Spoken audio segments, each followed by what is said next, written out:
questions for staff? Probably. Oh, we get Any questions for staff? Go ahead. Tim Andrew. Tim Andrew, Chief Legal Counsel to the department. The legislation that goes into effect after the first of the year and opens up parks to hunting across the board. So if the board fails to take any action at all on this implementation plan, then everything is open. There's no closed areas. There's none of the proposed closed areas or time restrictions that are in the implementation plan. And all the work that the staff would have done, plus the changes that have been made relative to opening and closures at individual parks would have been lost. Well, it could be lost for this meeting. At a future meeting, it could be utilized.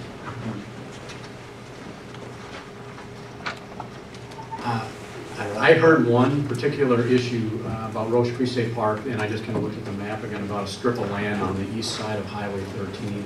That might be one where we just simply sort of missed it on the map. The natural area that was talked about related to public hunting that's available immediately adjacent to that state park is actually to the north of that strip of land. All the other issues that I thought I heard here today related to sort of the amount of the designated use area closures and to expand that for some trail systems where we did not do that. And this really is the balance issue that the department has had to weigh, which is, and I think we mentioned that in all the listening sessions, if we used our department closure authority on literally every designated use trail and every designated use area, you would create a real patchwork of open and closed if the board didn't do anything more than that. And what we tried to do is, again, look at those most heavily used sites in a park and close that and then recommend closure beyond that for the board to consider. It certainly is debatable and within your purview to go beyond what we have recommended related to additional closure as to what you've heard today.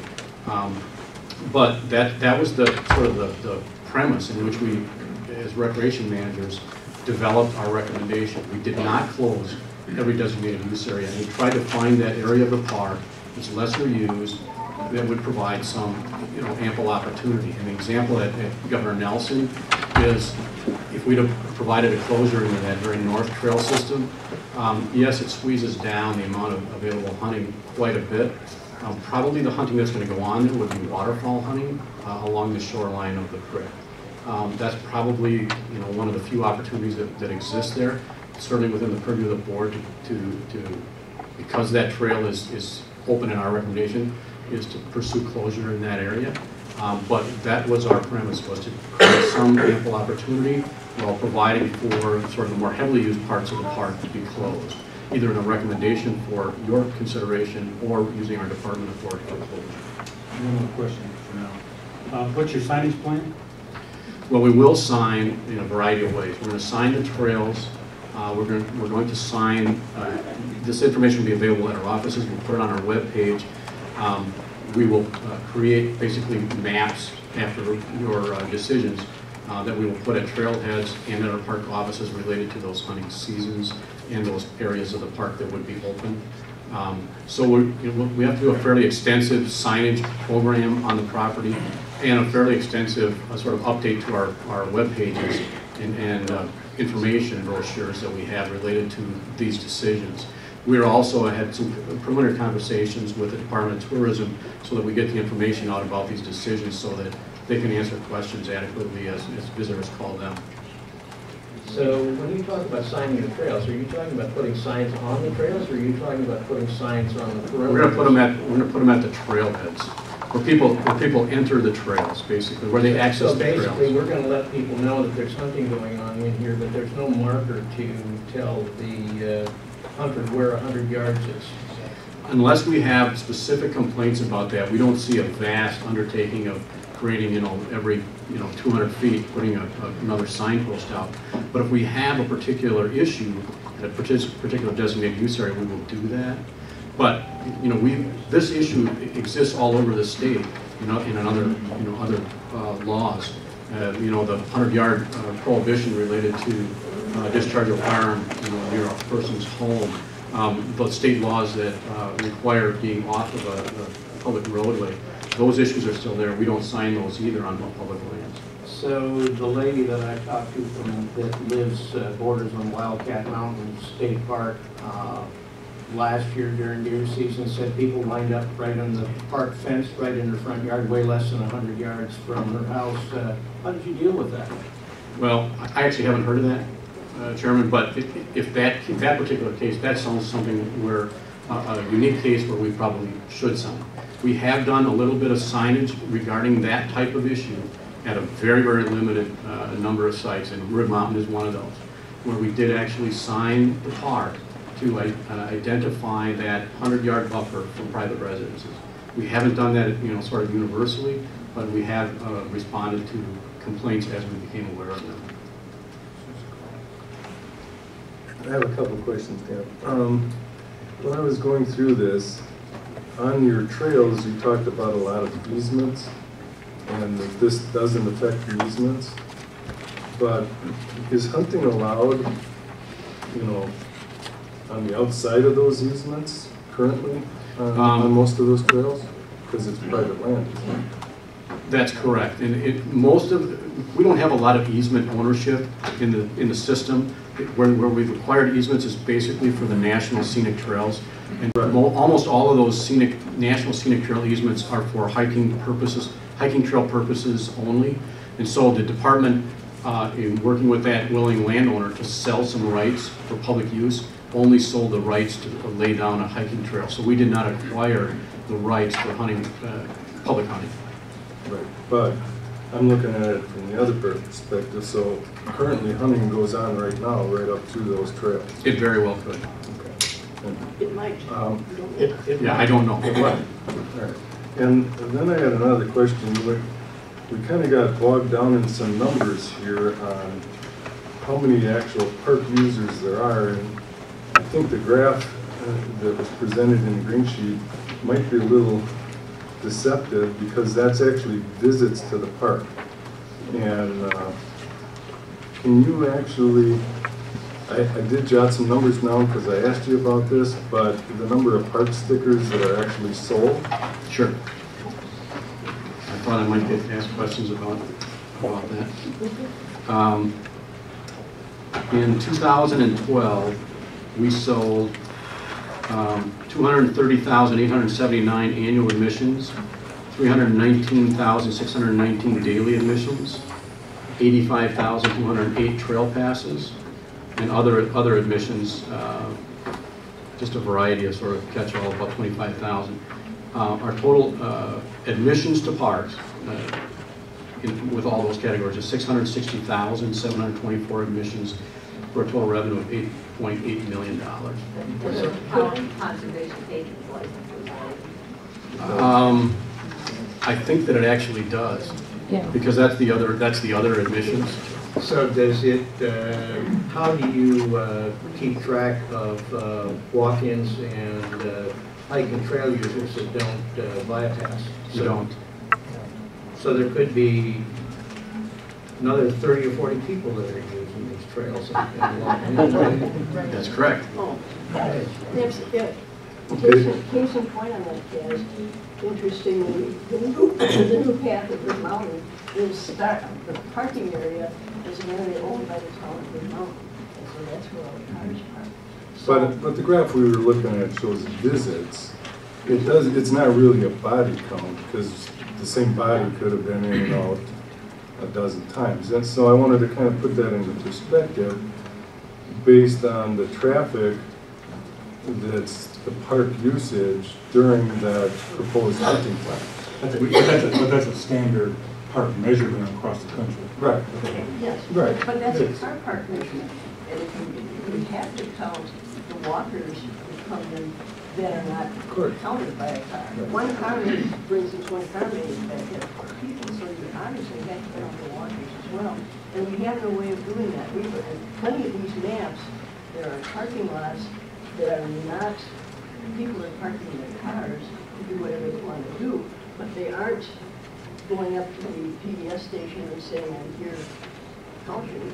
They're simply parking their car in that lot, and they have a park sticker on it. So the bell curve simply does not reflect the number of park users throughout the year. It reflects the number of people our PBS office. Right, and I would agree with what Jane just said, because there are other places that people enter parks and they literally park outside the park and enter the park. We don't keep track of those numbers. You know, sometimes we work with the townships related to no parking signs and things like that to try to encourage people to come in and park in the park and not create traffic issues for the local community. But that does happen, and it happens fairly often. But the number is somewhere between the 15 million.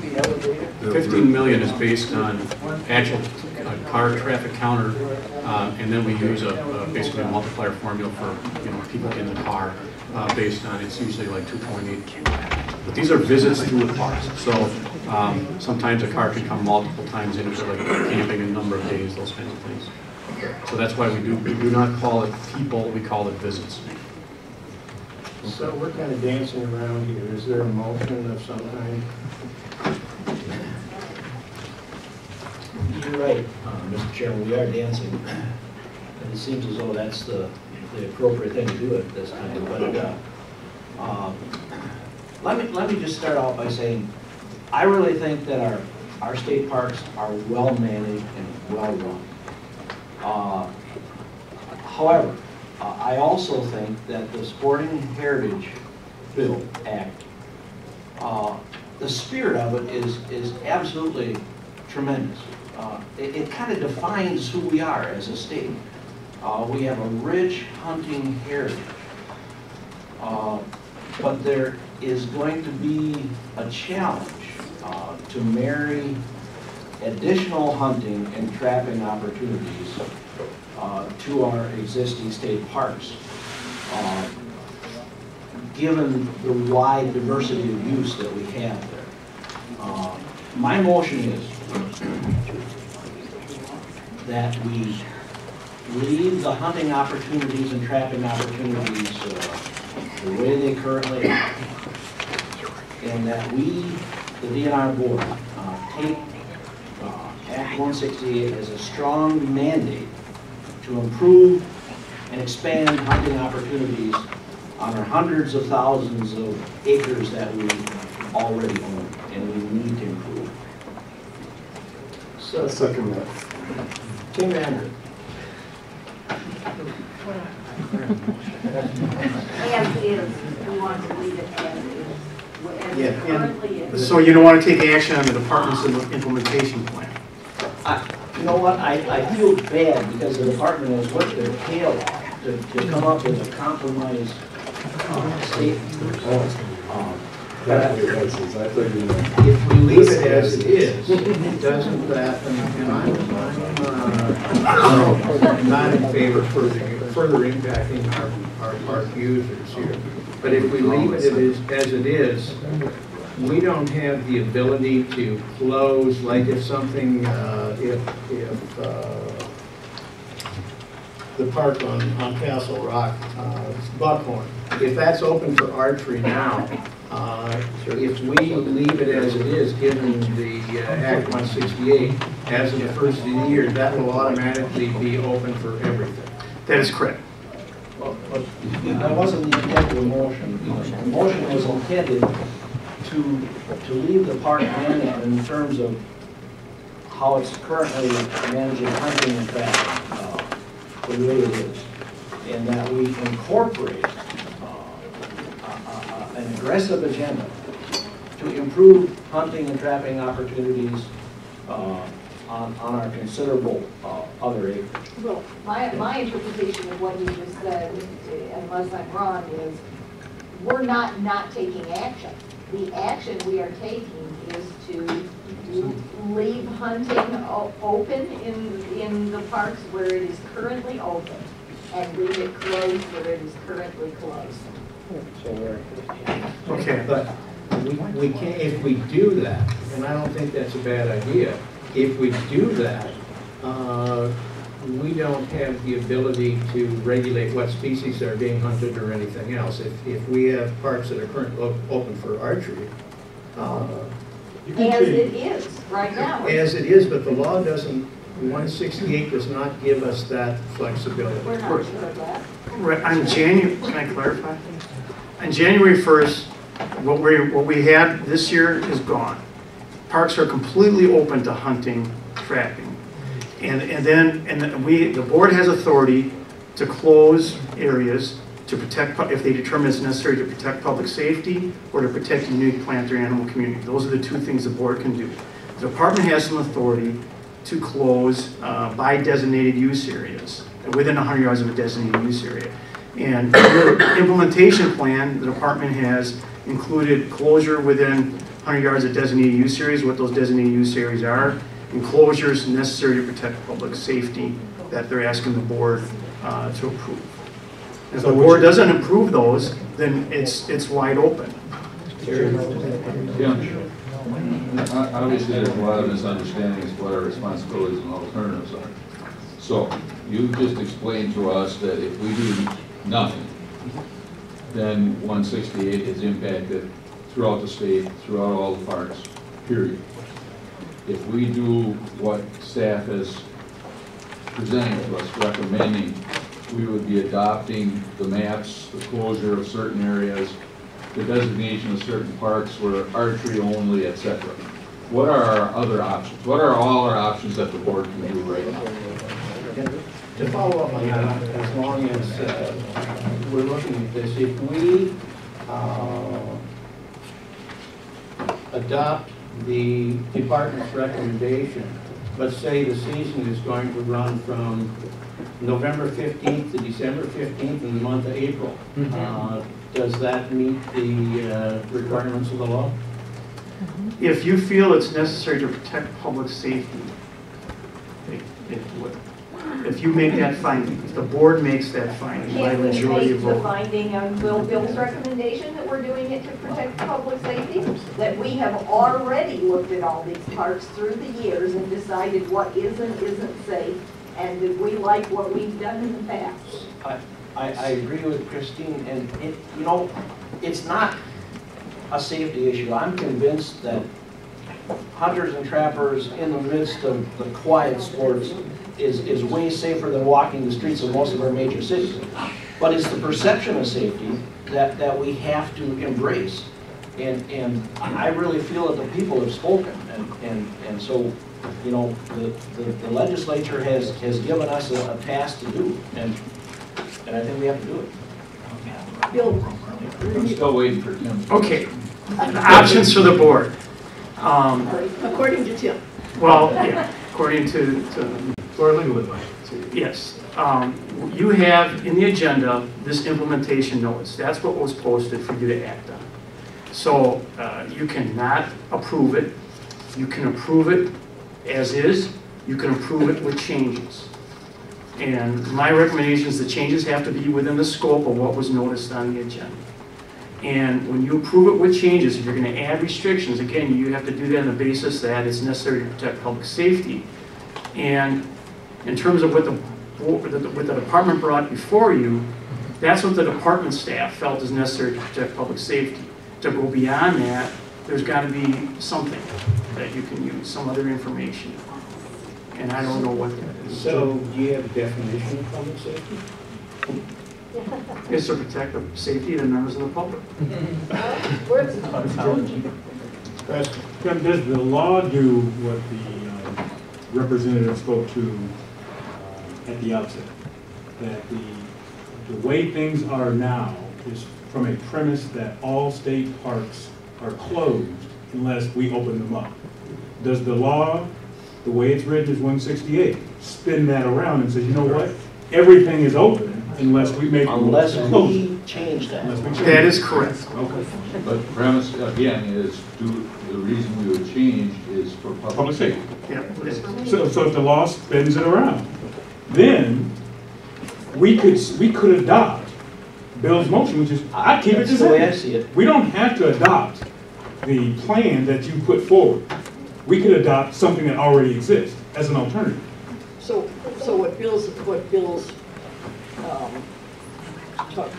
motion was talking about is, we want parks the way they are in 212 with managed hunts that are currently going on. We think that protects public safety. We don't want to take the leap over to 168 and open it up. So Bill's motion then is to add to that, to change the implementation plan so that the restrictions are what the 2012 restrictions are, as necessary to protect public safety. And another way to say that, and to deal with that is, if park staff puts together management plan 2, which is by park location, the current rules and regulations that are currently in place, we could adopt that rule. And if the legislative committees don't like that plan, they'll send it back to us for specified or unspecified reasons. And I would add, it seems to me that the legislation says that public safety is whatever 4 members of the Natural Resources Board determine it is. That is correct. In terms of legislative review, in Act 168, the legislature delegated that authority to the board, and there is no formal required review of this decision. It's not a rule. You're not acting on a rule that has to be approved by both houses of the legislature before it goes into effect.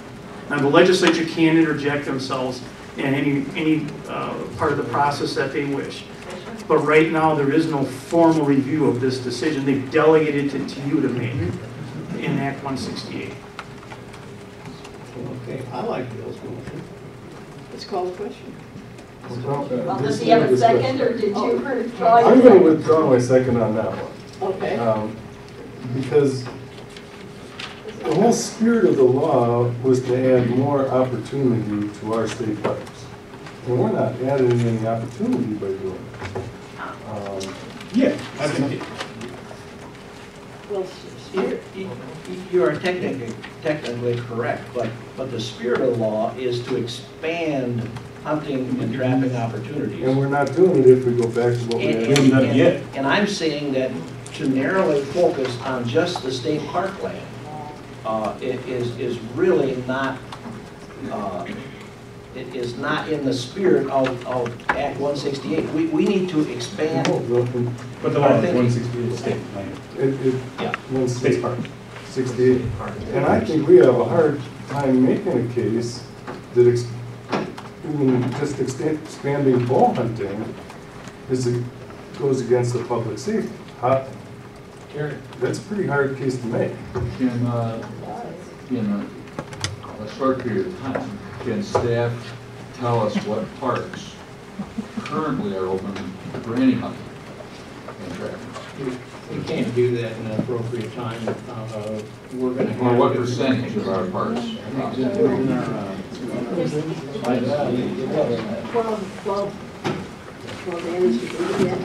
We need a second. I would go with Continue the discussion. Second. We need a second. You second? Yes.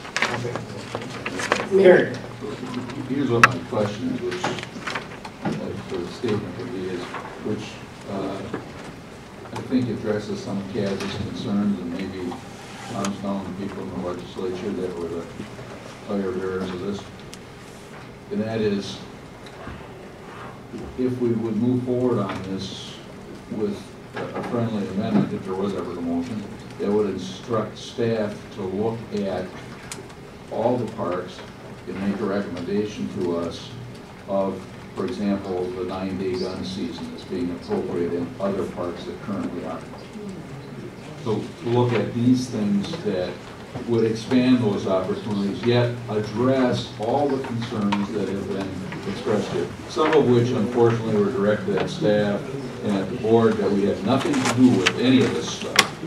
And that suggested that some of the people are suggesting that we've expanded the hunting seasons to 7 months, which, you know, none of that is accurate. And so I think we got a big job to Restate that amendment, because I think that's legitimate. We don't have a motion, so you can't have an Yeah, To your James, suggestion, I would say that we have already, as a board, we have already looked and expanded hunting at every opportunity where it was appropriate. We've made those decisions already. Except if can I respond, please? The response being is that obviously the legislature doesn't think so. So, you know, we got a couple different publics that we deal with here. And I think it would be very appropriate to have staff look at that and make recommendations. They may come back with the recommendation is none. That may be their recommendation. And if the legislature thinks what we've done is inappropriate, they get to do what they get to do. It's a democracy. And they can take it. Yeah. Except we're charged with the responsibility of oversight of the natural resources. And I think that would be appropriate. I'll make a motion to amend Bill's motion that we request staff at our next meeting, unless Dan doesn't think our next meeting is giving them enough time, to look at the parks that we currently have, hunting and trapping allowed, and to see if there's more opportunities for us to present that on a limited basis as it relates to season, deer hunting season, those kinds of things. Can I ask a question about that? Yeah. So are you saying that wherever we have a 2012 season, you want us to consider additional opportunity at that park specifically and no other? Or are you asking us Any to? parks. Any parks for those types of seasons, which is basically. I think they just did that. Yeah. It could very well look like the same document. Yeah. It could, but. But it might be only the 9-day gun season. Right. It could very well be. The secretary would like to make a comment. I can see perspiration coming here. Not at all, Mr. Chairman. First of all, again, I want to thank you all for the spirited debate because that's what you're here to do. And as a former board member, I can sympathize with some of the stresses that you're going through right now and how to answer all the different things that we've heard in here today. I will tell you, I'm really concerned about a couple of things because being a former board member and being a former legislator, I think I can speak with some good experience here on how this will appear. I'm concerned about what I think could appear to be flying in the face of what the legislature intended with Act 168. They have given us a very clear direction, as Preston said, to give a turnabout in the perspective on how it is that we look at hunting on our parklands. And what the department has done in response to that is what the department's responsibility is to do, which is to go out to the public and in this particular measure went out to the public in an extraordinary way through the help of all of you and your facilitation of those, Jane. I'm very thankful to that. To me, we've already gone through all of these parks already, so when you say have the department go back and look at all these individual parks, that's what we've done with the input of men and women across the state to give us their direct input on particular properties, which is an extraordinarily thorough review, and to look at it through the lens that the legislature has directed us to look through this time, which is how to expand possibilities on state parklands, not how to circumvent what the will was through Act 168.